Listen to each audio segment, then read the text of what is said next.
Today we'll be discussing the recording of documents in the admissions department. Here are some examples of documents that are used in the admissions department. We will record the name, age, sex, phone number, time of admission, localization of the wound firstly of the patient.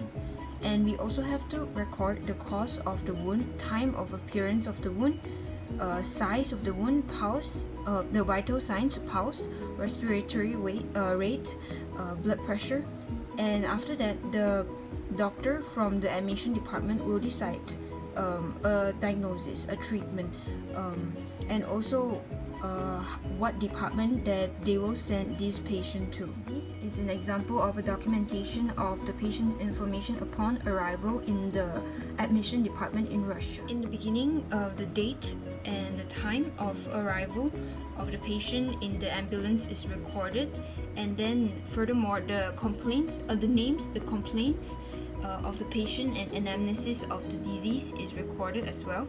And also if the patient is disabled or require any emergency care, emergency bandaging or dressing, and epidemiology or anamnesis of the diseases or any past operations, blood transfusions or allergies are recorded as well.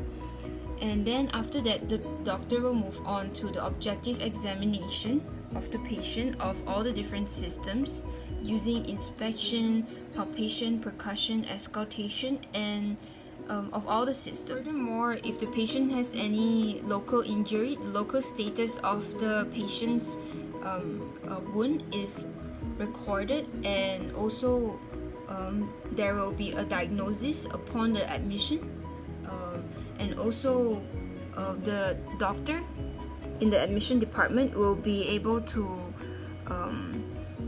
give the patient some survey plan or further examination using, for example, x-rays, blood analysis, ultrasound, MRI, examinations that the doctor further needs to further investigate on the patient. In the admission department, it involves the authorization from the healthcare professional.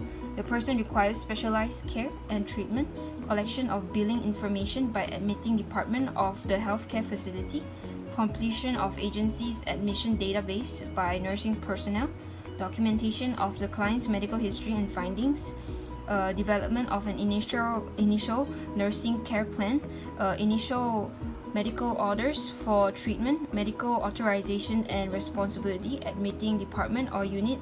And there are two types of department that the patient will be transferred to, either inpatient or outpatient depending on the situation.